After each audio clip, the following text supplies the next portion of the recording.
nós vamos falar da história do avivamento do século XX. Obrigada. Foi o último avivamento, né, que nós tivemos informação. E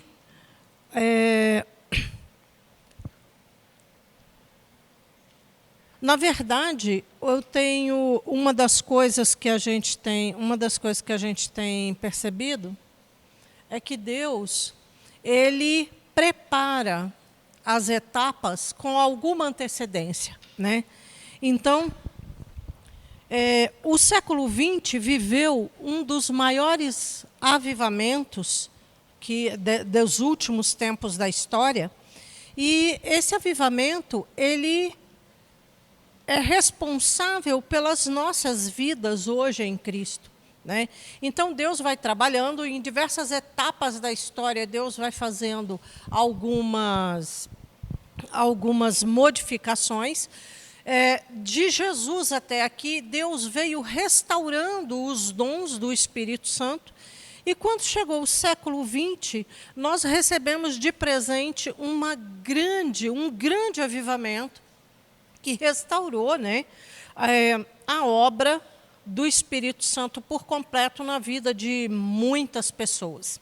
Então, em primeiro lugar, nós vamos fazer uma voltinha aqui, porque Deus veio por etapas trazendo a visão verdadeira de reino, né? Então, a igreja sempre, em todo o período da história, a igreja vai sofrer com uma situação que é a tentativa do inimigo de sufocar a obra que Deus está fazendo. Então, os avivamentos trazem um período de refrigério, os avivamentos trazem um período de conhecimento daquilo que Deus está fazendo. Então, quando Lutero fez a reforma, nós recebemos de Lutero uma porção importantíssima, que é a justificação pela fé. Porque a igreja, durante séculos, pregou que a salvação tinha preço, que as almas poderiam ser salvas se os parentes, se os fiéis na terra pagassem algo por aquelas vidas, né? Então, Lutero restaura a realidade da palavra, que é a justificação pela fé, como fator da salvação. Depois, mais tarde, no decorrer do próximo século, nós vemos John Wesley restaurando a santificação pela obra do Espírito Santo. Essa santificação ficou conhecida como segunda obra da graça, né, ou batismo no Espírito, porque durante séculos ninguém ouvia falar dessas coisas, estava morto, né? A presença do Espírito Santo na igreja não existia. No século XIX, nós vemos o revestimento do poder do Espírito para evangelizar o mundo. Então, o século XIX, a igreja reformada, né? Então, Deus envia um revestimento de poder para que o evangelho se espalhasse pelo mundo. E no século XX, que é chamado de a terceira onda da graça, nós vemos uma manifestação de santidade e um poder excepcional, né, que ficou conhecido como o batismo no fogo e a restauração dos dons, dos 9 dons do Espírito, né? Os dons espirituais, então, são restaurados.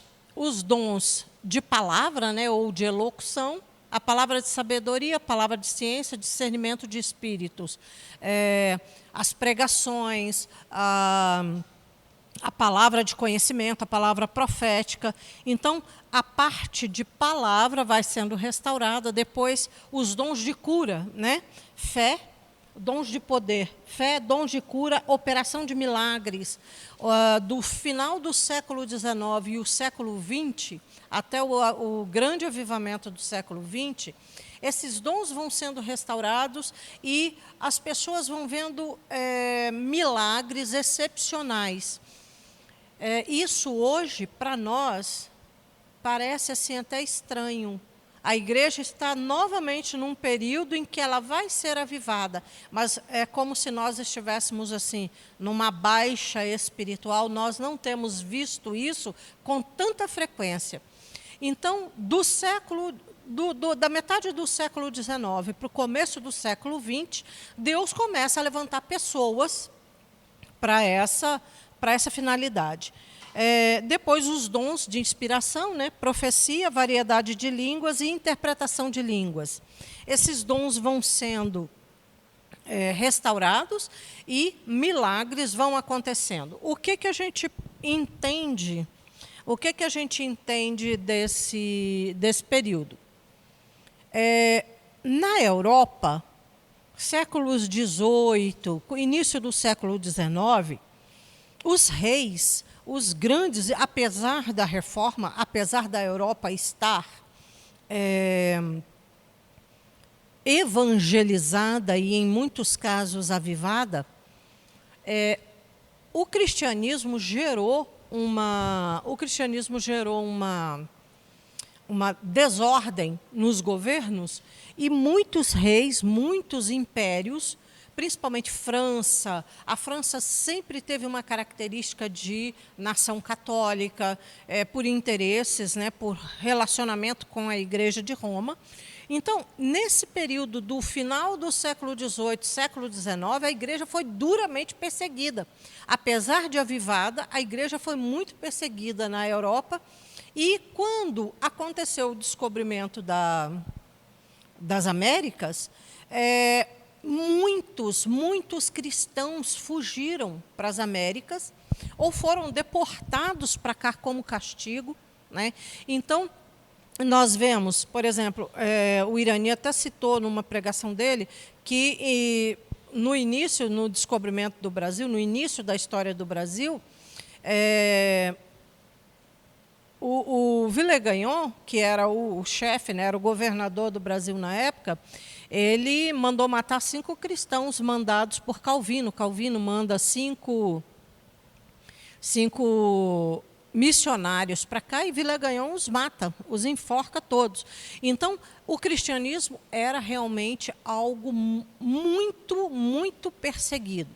E as Américas prevaleceram, né, receberam essas pessoas e Deus começou a dar, né, condições de avivamento nessas igrejas.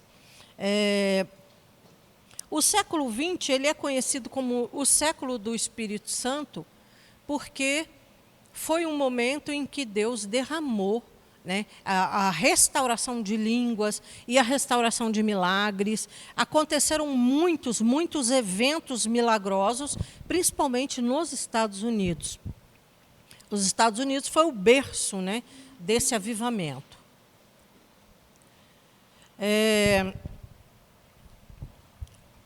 Então, nós vemos que esse avivamento chegou a nós graças, né, a John Wesley, aos avivamentos de 1700 e de 1800 e aos morávios, né, aquele povo lá do leste europeu que o avivamento morávio enviou muitos missionários para o mundo todo.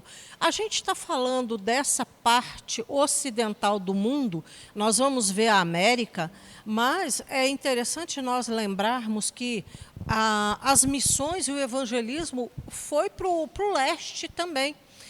Do leste europeu foi para a China, foi para o Japão, né? Os avivamentos têm essa característica de espalhar a pregação, né, os ministérios para todos os lugares do mundo. Então, a gente vê que dentro desse período de avivamento, aconteceu uma explosão de curas né, de curas magníficas. Inclusive, tem um caso de uma moça que, aos 30 anos, ela estava profundamente enferma e ela não tinha mais condições de andar, casada, mãe, e ela não tinha mais condições de sair da cama. E foi orado por ela, né? Houve um ministro de Deus orou por ela, e ele foi embora da casa dela, mas ele foi triste porque ele não viu o milagre acontecer. E ela permaneceu na cama, e o testemunho dela é de que, de repente, é como se ondas elétricas passassem por dentro do corpo dela, isso às 3 da tarde. Ele saiu, o missionário saiu de manhã, e às 3 da tarde ela começou a sentir como se ondas de eletricidade, pequenos choques passassem por dentro do corpo dela. E ela começou a sentir uma alegria, uma disposição. E ela se levantou. E já haviam pessoas na sala da casa dela esperando pela morte dela, né?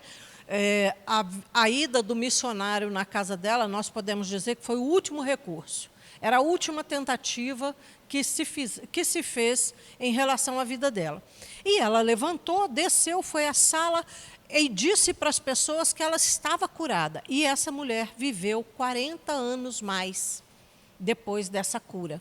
Então, a gente vê que, às vezes, achei interessante o irmão falar, né, que Deus, às vezes, coloca a gente na fornalha, porque milagre tem que ser uma coisa surreal. Milagre não é o nosso dia a dia. E esse período de avivamento do século XX foi um período de milagres estrondosos, maravilhosos.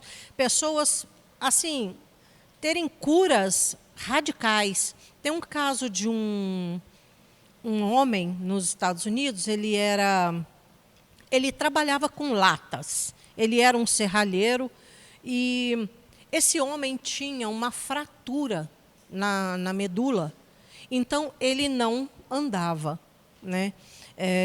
Ele vivia dentro de uma armadura de gesso. Essa armadura tinha uns ganchos aqui que pendurava numa armadura de madeira. Então ele não tinha, da cintura para baixo, ele não tinha pernas, né? Então ele ficava preso ali naquela armadura. E numa das campanhas de avivamento que aconteceu nos Estados Unidos, no último dia da campanha, ele entendeu que ele receberia um milagre. E ele, então, ele pediu à esposa dele que preparasse o terno, as meias e o sapato, porque ele seria curado. E ele foi levado, né, à reunião daquela noite, e num determinado momento ele se sentiu fortalecido. E ele pediu que quebrassem a armadura, aquela armadura de gesso que o mantinha, e ele foi tirado de dentro dessa armadura, ele foi vestido e ele volta para a reunião. E diz a história que ele pulava tanto, que ele correu tanto a noite inteira de alegria pela cura, que os pés dele ficaram cheios de bolhas. Isso é verdadeiro, isso é real.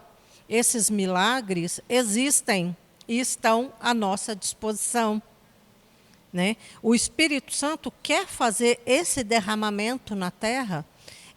O Espírito Santo quer fazer curas, o Espírito Santo quer fazer milagres, e ele tem uma expectativa de que nós sejamos o vaso para que ele use, né? Então, esse avivamento do século XX foi algo assim estrondoso. Mas, na verdade, esse avivamento ele não começa nos Estados Unidos.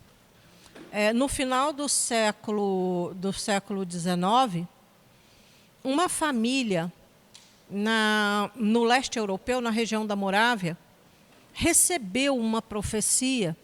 Um garoto de 11 anos, ele era completamente inculto, ele não sabia ler, ele não sabia escrever.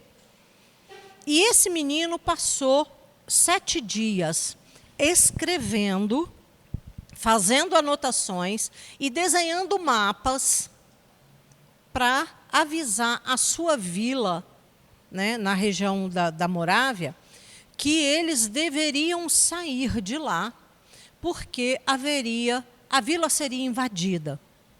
E essa profecia ficou esquecida. E quase 50 anos depois, chega um momento, chegam alguns evangelistas nessa região, e esses evangelistas se hospedam na casa da família Sacária, e, de repente, começa a haver uma movimentação nessa região, e a profecia vem à tona, quase 50 anos depois. Então, o povo é alertado a se retirar daquela vila chamada Caracalla, porque a vila seria destruída. E os cristãos, então, começam a se retirar. Esses cristãos vêm para os Estados Unidos, né?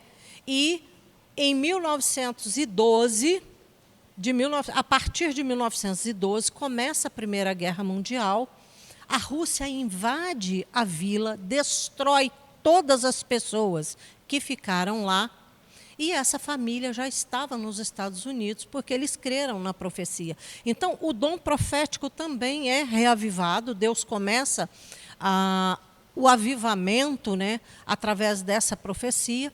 E essa família, mais tarde, um membro dessa família, alguns anos depois, ele é o fundador da ADONEP, da Associação do Evangelho para Homens de Negócios. Por que Deus levanta uma pessoa dentro da família Sacária para criar um ministério como esse, da ADONEP? Associação do Evangelho Pleno para Homens de Negócios. Por que vocês acham que foi necessário Deus criar uma associação para homens de negócio?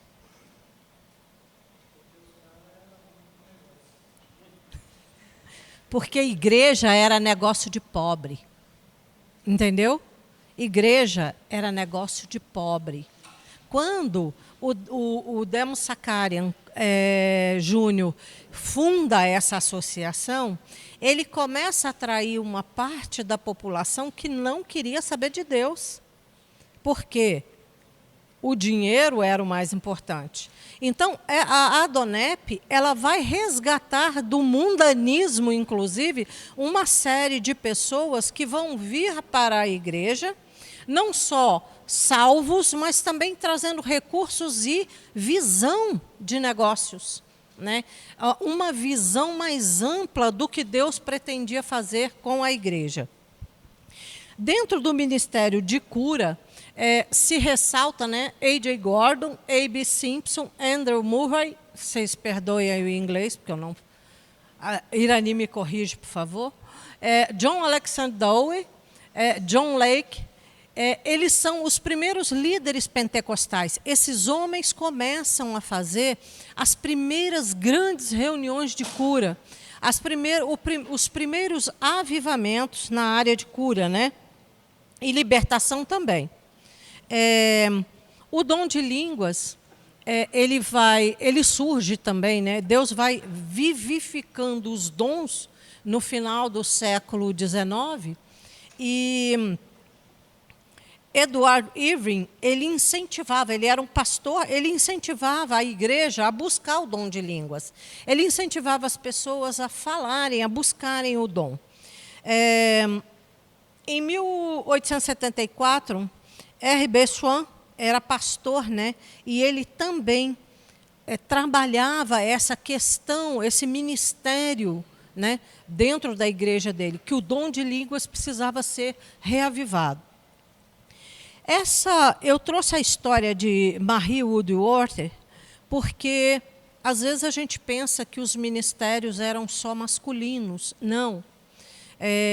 Mulheres impressionantes foram levantadas também dentro desses ministérios.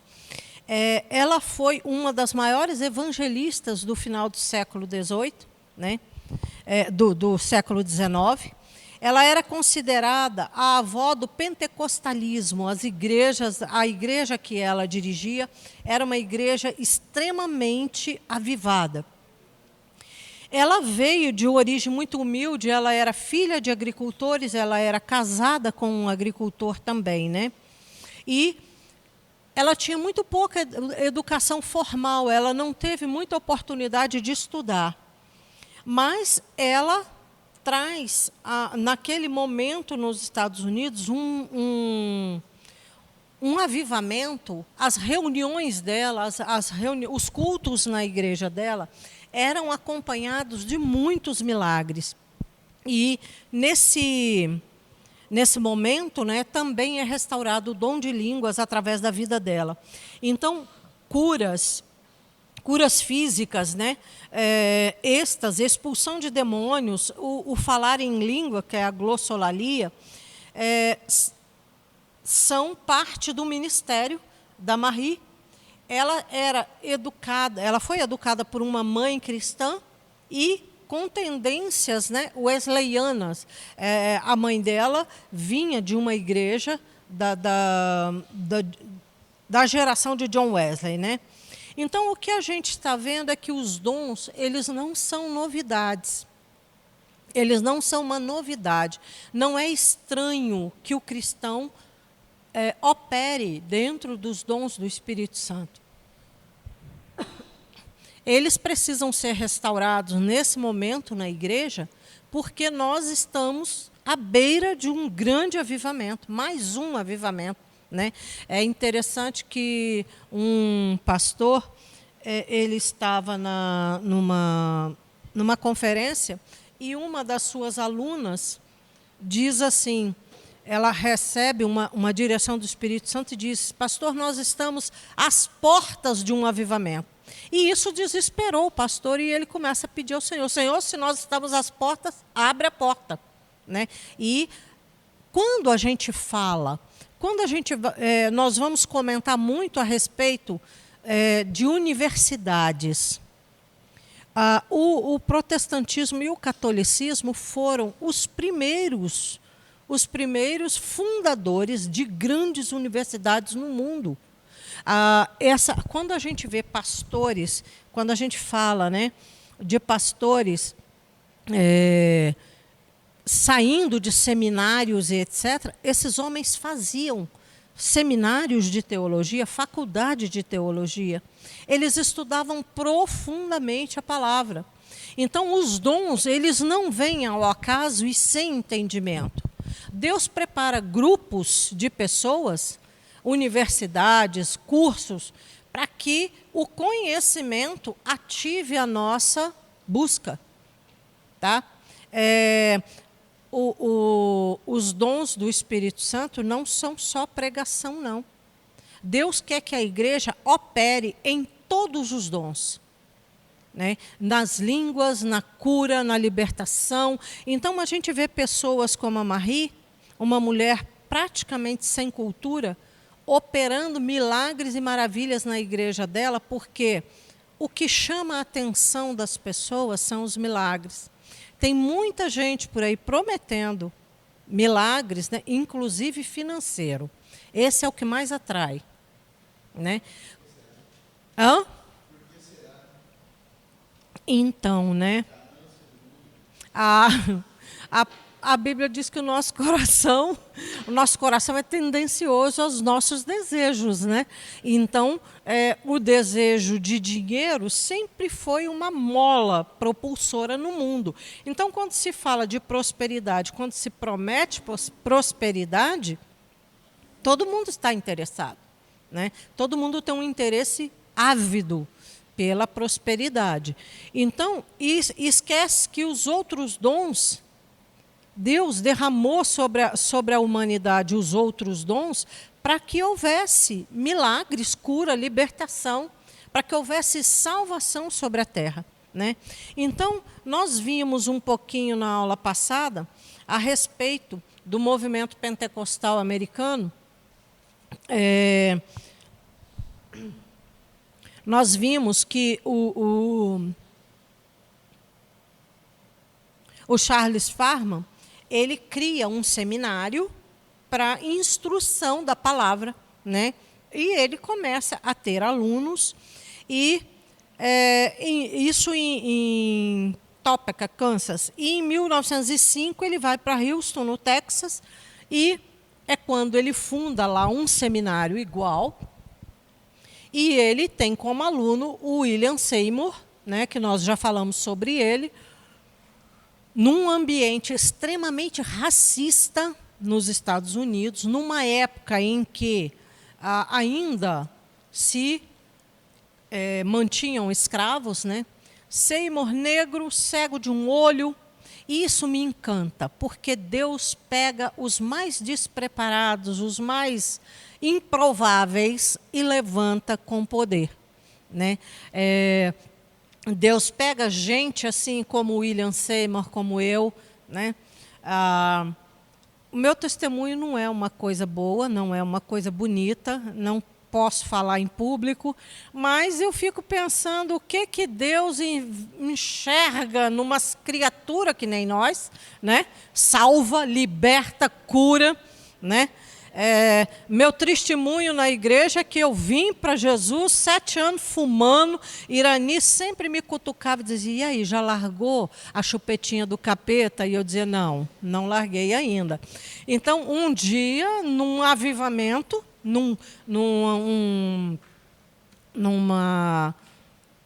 num retiro de avivamento, eu voltei para casa.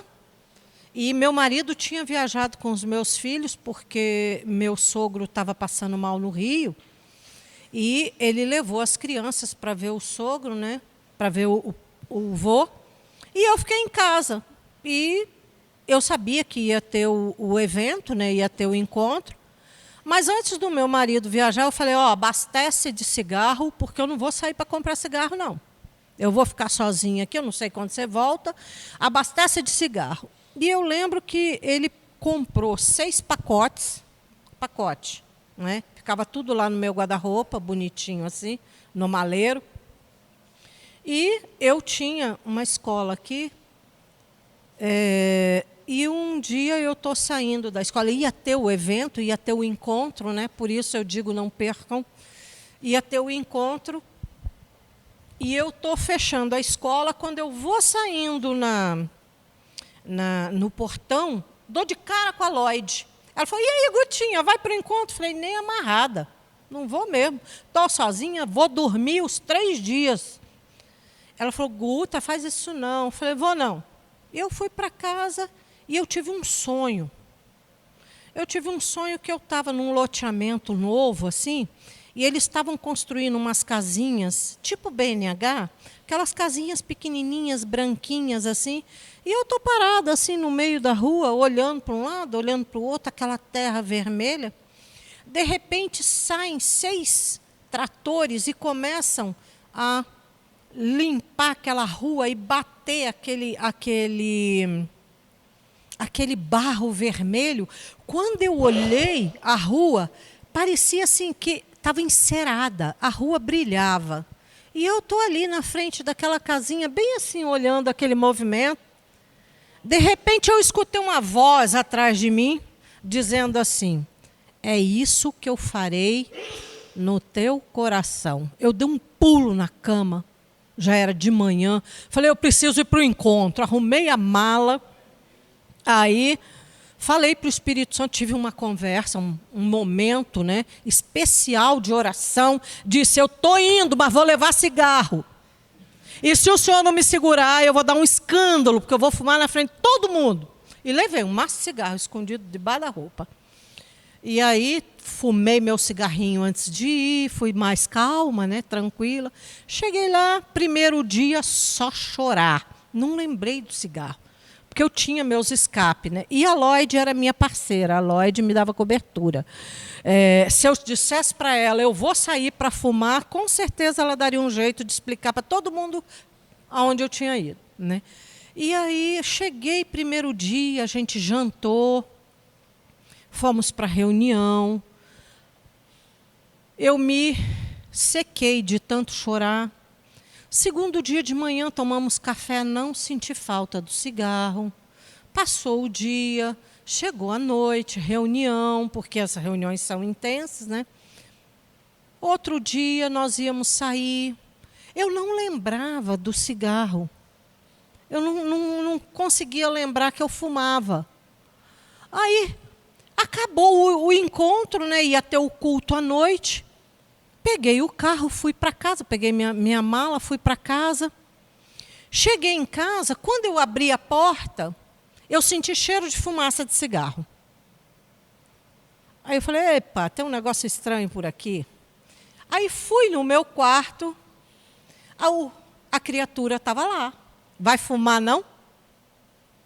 Não vou descrever a criatura, porque é chocante, mas estava lá. Não vai fumar, não? Falei, não, vou fumar, não. Mas você vai. Peguei os 6 pacotes de cigarro, levei lá para a área, lá atrás, e comecei a botar fogo. Comecei a botar fogo naquilo, comecei a botar fogo. Não, primeiro eu vim no culto. Aí, quando eu voltei, é que a criatura estava lá me aguardando, perguntando se eu não ia fumar um cigarrinho. Aí, peguei aquele cigarro todo, levei para um jardim que tinha no fundo do quintal, assim, e comecei a botar fogo. Comecei a botar fogo. Gente, não pegava fogo nos maços de cigarro. Os pacotes abriam, mas não queimavam os cigarros. E aí aquela figura se postou na minha frente e disse assim, você não vai ter cigarro durante a madrugada, pega desse. E eu vi que ele não estava deixando o cigarro queimar. Falei, não, nós vamos fumar esse juntos. Fui lá no armário, peguei uma lata de Baygon e joguei em cima. Falei, agora você vai fumar cheiroso.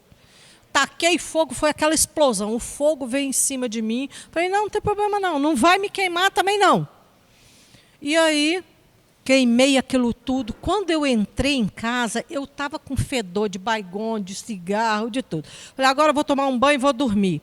Olha, o mês que a Genô passou fora, aquela figura ficou do lado da minha cama dizendo que eu ia precisar de cigarro. Falei, não vou precisar, eu não vou fumar. E aí, quando chegou no fim, né, desse mês, a Genô voltou, e quando ele chegou, ele falou, e aí, o cigarro deu? Eu falei, deu? Nossa, sobrou até. Deu maravilhosamente. Aí o Lucas olhou para mim, eu falei, filho, eu tenho um testemunho para te contar. A mamãe não fuma mais. Ele tinha 7 anos. Ele gritava, chorava, porque ele tinha feito um jejum. Ele deixou de ver, ele deixou de brincar com os joguinhos dele, ele deixou de ver os desenhos animados que ele gostava durante um mês, para que eu parasse de fumar. Então, milagre acontece. A gente não está vendo muito, porque a gente precisa, né, buscar. E a partir daí, realmente a minha vida com Deus mudou, porque geralmente eu tinha muita culpa. Eu tinha uma condenação tremenda. E Deus foi libertando outras áreas da minha vida. Então, eu sei que milagre acontece. Sei que vocês também sabem. Mas na minha vida era um pouco mais difícil, porque eu não acreditava. Eu era extremamente racional. Então, quando eu vejo uma situação como essa, né, de homens que são movidos, eu olhei os trabalhos aqui sendo apresentados, e uma coisa que me emocionou muito foi alguém que disse que nós precisamos buscar a Márcia. A Márcia falou no primeiro trabalho que nós precisamos buscar o que Deus quer de nós. Avivamento vem quando a gente se coloca na posição de ativo, porque nós vivemos na igreja como seres passivos. Nós todos temos alguma coisa que Deus quer fazer através de nós. Nós precisamos ajoelhar e dizer, Senhor, qual é a minha parte no avivamento? Porque tem anos que a gente dá essas aulas, mas eu acho que está chegando o momento de nós nos colocarmos diante do Senhor. E agora, o que tem para eu fazer? Porque está vindo um avivamento aí. Está vindo um novo avivamento aí. Eu não sei quanto tempo ele vai levar, mas Deus precisa de pessoas preparadas. Entende? Quando a gente vê um homem como o Farhan, esses homens que criaram seminários, uma coisa interessante da história é que faculdades, seminários, todas essas construções eram feitas por religiosos. O Evangelho levantou as maiores universidades do mundo. A Igreja Católica também. Mas o Evangelho parte de dentro do conhecimento. Por que Lutero, por que Calvino fizeram reforma e não se acomodaram ao status quo? Eles fizeram reforma porque eles conheceram a Bíblia. Eles fizeram reforma porque eles entenderam que o que estava acontecendo no mundo naquela época não era o propósito de Deus, não era o plano de Deus. A Bíblia estava fechada em museus, no Vaticano, e as populações sofrendo amargamente nas mãos de déspotas, tanto religiosos quanto governamentais. As pessoas não tinham opção, não tinham cultura, não tinham nada. E esses homens se levantam porque eles estudaram. Eles fizeram faculdades de teologia, de direito. Pode olhar a vida de todos eles, nós viemos trabalhando aqui, todos eles as faculdades que tinham eram teologia e direito, principalmente filosofia, mas todos eles estudaram. Então eles entenderam que o que estava acontecendo, tanto em termos de governo como em termos de religião, não estava certo. Não era aquilo que Deus queria para as populações. Mas Deus usa pessoas como Seymour que entregaram o coração a Ele de verdade, né? Então, nós vamos ver que o que acontece na Rua Azusa, o avivamento da Rua Azusa, antes de chegar na Rua Azusa, aconteceu uma coisa interessante. O Seymour, ele já pregava, ele fez seminário com Parham, né? Ele já pregava. E um dia ele foi pregar numa igreja holiness, numa igrejinha avivada. Só que chegando lá, ele falou do Espírito Santo, ele falou do dom de línguas. E a pastora ficou incomodada, porque ela não tinha recebido o Espírito Santo ainda. Ela não tinha sido cheia da manifestação do Espírito Santo. E no dia seguinte ele voltou lá para pregar e a porta da igreja estava trancada. Porque ela pregava sobre o Espírito Santo, mas ela não tinha o Espírito Santo. Ela não tinha o revestimento de poder. Então, a pregação do Seymour incomodou ela muito. No dia seguinte ele chega lá, a porta da igreja está fechada. Aí ele, mais 7 irmãos, vão para a casa de um desses casais e eles começam a orar. E o fogo desce nessa casa. E incomodou tanto os vizinhos que os vizinhos chamaram a polícia e o bombeiro, porque à medida que eles olhavam, a casa estava pegando fogo. Isso é testemunho dado pelos vizinhos, que eles chamaram os bombeiros porque a casa estava pegando fogo, né? E quem está lá? Seymour e 7 amigos, mais 7 irmãos. Dali, a coisa ficou tão magnífica. Ele vai para a varanda dessa casa, faz uma pregação e quem está na rua se converte. E aí a casa ficou pequena demais. Por isso que eles alugaram o galpão da Rua Azusa. O avivamento que começou na Rua Azusa, ele era tão intenso, ele era tão magnífico, que pessoas a quarteirões de distância caíam de joelhos no chão, convictos de pecado, e buscavam a Deus. Que é isso que Deus quer fazer. Na verdade, a nossa figura para Deus não é assim essas coisas, né? O que Deus quer fazer é isso. É um mover de tal magnitude que convence as pessoas do pecado. E para isso ele usa gente assim que nem nós. Entende? Cheio de craca, de encrenca, de problema. Entendeu? Porque é justamente a diferença do mover é essa, porque quem faz é o Espírito Santo, não somos nós. Então, o galpão da Rua Azusa ficou muito pequeno e a partir daí, a partir desse avivamento, saem pessoas para o mundo todo. Há uma evangelização no mundo todo, né? O pentecostalismo, a partir, né, da Rua Azusa, cria uma série de congregações, mas principalmente as Assembleias de Deus, né? A Aliança Cristã Missionária enviou, através do líder, do A.B. Simpson, enviou missionários para o mundo todo. Eu estava lendo sobre a formação de uma igreja. Essa igreja é chamada Holiness. Holiness quer dizer espiritual, Espírito Santo. Num desses avivamentos, sabe aonde essa igreja foi fundada? No Japão. No Japão.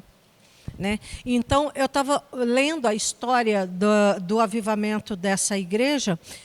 Missionários chegaram lá no Japão e criaram essa igreja. O nome dela é Holiness, ela tem no Brasil. Né?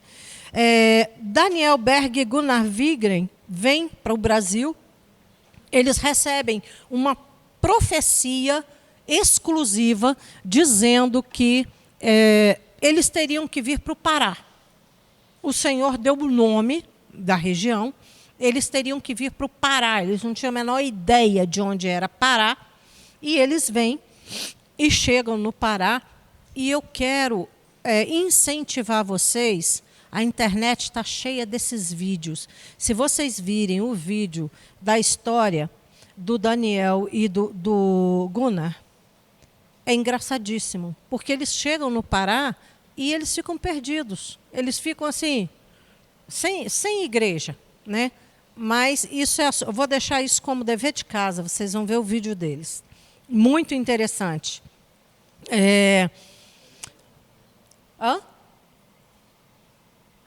O Thomas Barrá é apóstolo do Pentecoste, ele foi chamado de apóstolo do Pentecoste, ele chegou a falar em 8 línguas estranhas. Né? E ele levou o avivamento, né, para a Noruega. Ele recebeu o avivamento de Los Angeles, em Nova York, e de Nova York, então, ele vai para a Noruega e começa a pregar o evangelho lá. Entre 1920 e 1930, são levantados grandes ministérios, né? Inclusive de Aimee, Simple McPherson, Smith e Wigglesworth, Charles Price e outros. Eu quero falar um pouquinho sobre Aimee, porque é outra mulher, né, dentro de uma chefia ministerial. Aimee, ela foi uma adolescente mais ou menos rebelde. Apesar da mãe dela ser cristã, ela foi bem rebeldinha. E um dia teve uma campanha, ela estava com 17 anos, teve uma campanha evangelística na cidade dela. Ela foi e conheceu o pregador e casou. Eles casaram. O pregador foi a mãe dela e disse, olha, quando ela fizer 18 anos, eu quero casar com ela. Se eu disser que ela era doida de pedra, eu vou pecar, mas ela era. Ela era terrível, muito, muito... Teve uma adolescência assim... Né, ela saiu evangelizando com a irmã e o cunhado aos 13 anos. Então, quando ela faz 18 anos, o McPherson, que foi o evangelista que foi na cidade dela, volta e casa com ela. E dali eles vão fazer missões na Índia. Eles vão para a África, vão para a Índia. Se eu errar, me corrija. E lá, ela já estava grávida e os dois pegam malária. Nesse meio tempo, é Robert o nome do marido dela, eu acho. Ele pega malária e ela também. Ela sobrevive e ele morre. Né? E ela volta ela vem fazendo missões, né? E ela volta para os Estados Unidos e ela vai fazer a igreja que ela funda é onde? Em Los Angeles, né? Ela volta para Los Angeles e ela começa a pregar e ela tem um dom, um potencial tremendo de pregação. Mas uma criatura louca. Ela um dia entrou a cavalo na igreja né? Ela vinha de cultura agrícola, ela entrou a cavalo na igreja. Se não me engano, mais tarde ela entrou de moto também. Então, ela tinha uma pregação muito original. Eu conto esses episódios dos mais malucos para vocês entenderem que a gente tem chance, entende? Há esperança para nós, entende? Tem um filme maravilhoso da vida dela, e aí um dia ela resolve ir para a praia com a irmã dela. Ela já era pastora, então resolve ir para a praia com a irmã dela. De repente, a Aimee desaparece. A Aimee foi sequestrada, polícia em cima, e cadê a Aimee? E o que foi feito da Aimee? Surgiram notícias de que ela sofreu um sequestro e foi morta, mas o corpo não aparecia. Durante dias, bombeiros vasculharam o mar para ver se achava o corpo dela. A Aimee estava no México com um amante dela. Passou um mês no México. O cara casado, né? Gente, Deus é Deus dos improváveis. E aí descobrem que a Aimee estava bela e faceira no México, passou um mês de férias com o amante. Quando ela volta, a repercussão foi terrível, ela continua o ministério dela e foi uma bênção. Tá? Ah, tá. Essa parte é ótima. Houve um julgamento, porque lá nos Estados Unidos tudo é julgado, é condenado, essa coisa toda, é polícia. E esse cara era o engenheiro de som da igreja. E ela era muito bonita, fascinantemente bonita. Ela é a fundadora do Evangelho Quadrangular, né? Esse Evangelho Quadrangular que tem aqui hoje, né?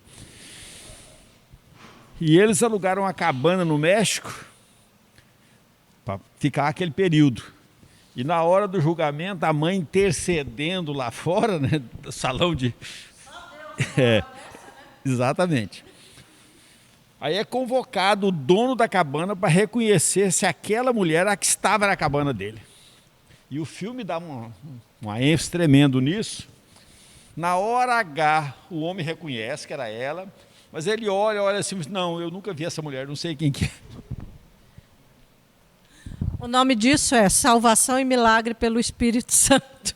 Só o poder de Deus faz essas coisas, gente.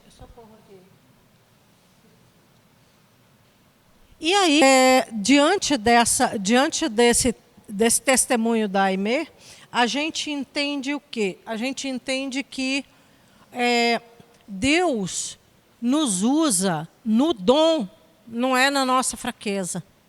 Nós podemos nos dispor a Deus, porque com certeza Ele tem alguma coisa para fazer através da nossa vida, porque Ele nos deu dons. Ele nos deu dons. Eu falo mais que a boca, mas isso é natural de mim. Com 6 anos, eu fui a oradora da minha turma de pré. Eu fiz um discurso de 3 folhas de papel maço, decorado, porque eu não sabia ler. Então, falar para mim é uma coisa normal, é o meu dom, é natural, né? Atualmente a gente já vai esquecendo algumas coisas, mas o falar continua sendo o dom. Então, uma das coisas que me encanta e ao mesmo tempo me desespera é que nós não temos esse hábito que esses homens e mulheres tiveram, de se colocarem em oração e perguntar, Senhor, o que o Senhor quer para mim? O que o Senhor tem para a minha vida?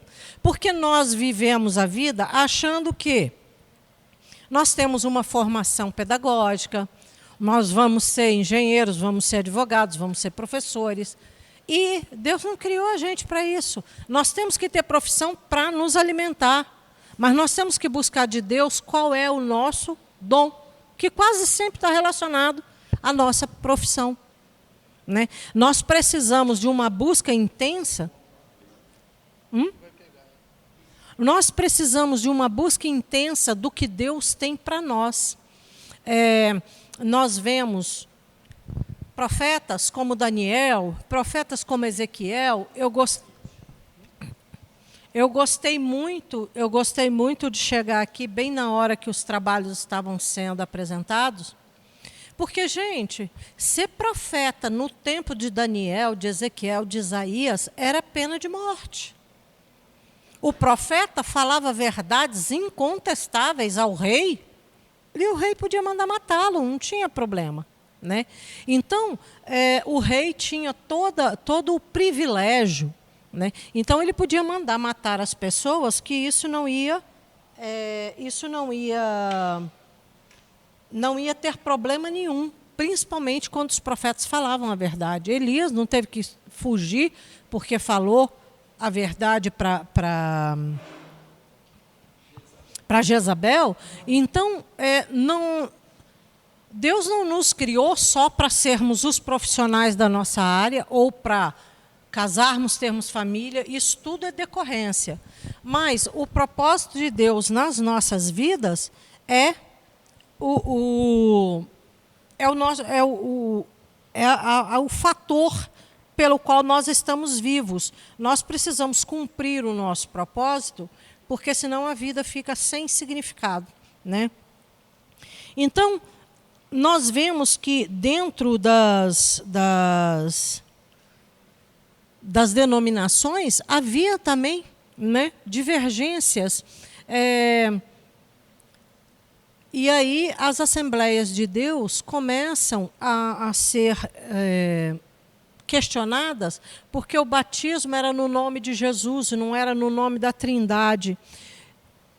Sabe o que eu fico vendo numa situações dessas? Lógico, o entendimento às vezes vem em partes. Se a gente pegar a história dos avivamentos, nós vamos ver que Deus foi restaurando pouco a pouco cada um dos dons, e nós vemos que essas divergências, às vezes, são falta de conhecimento do todo, falta de conhecimento do que Deus do tudo que Deus pode fazer. Então começam as brigas, né? Começam as divergências dentro, inclusive, das assembleias. Alguns grupos se separam, e isso também é mover de Deus, porque Ele vai dar outro tipo de revelação, ou o complemento da revelação a outro grupo, né? Ele vai fazendo como se fosse um quebra-cabeça, até que ele pode juntar a verdade. Então, nós vemos críticas, nós vemos problemas dentro de todos os grupos que antecederam, né, a nossa visão de igreja, porque Deus vai complementando. E não são para ser todos juntos, não é para ser uma igreja só, porque existem divergências de personalidade.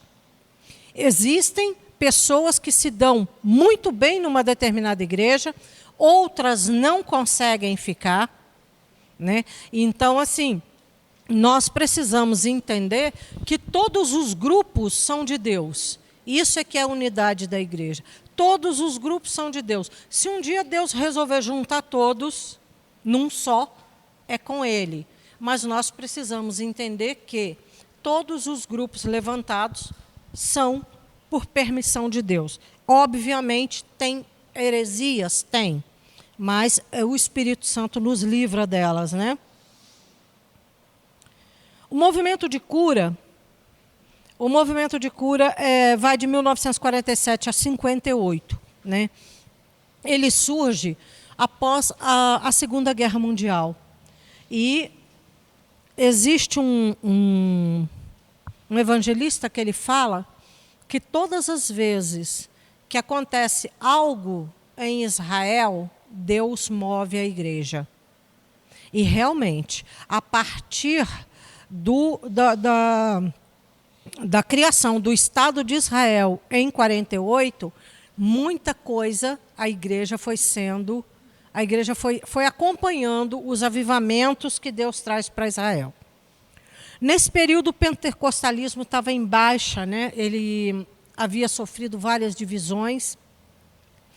E Deus começa a direcionar para a busca da cura. Eu não vou falar de todos eles agora, porque eu quero contar principalmente a história do William Branham, que é fantástica. A Maria já fechou meu tempo, mas fica a ideia é o seguinte: Deus move, Deus quer mover, Deus precisa de vasos, porque Ele não pode encher só a atmosfera, Ele tem que ter vasos que carreguem o avivamento, que carreguem o mover que Ele quer fazer. E adivinha, né? Somos nós mesmos. Não é o vizinho, pode até ser o vizinho da outra igreja, mas nós temos um compromisso diante de Deus de estarmos prontos e preparados para a hora que o avivamento chega, ok? Foi meio tumultuado.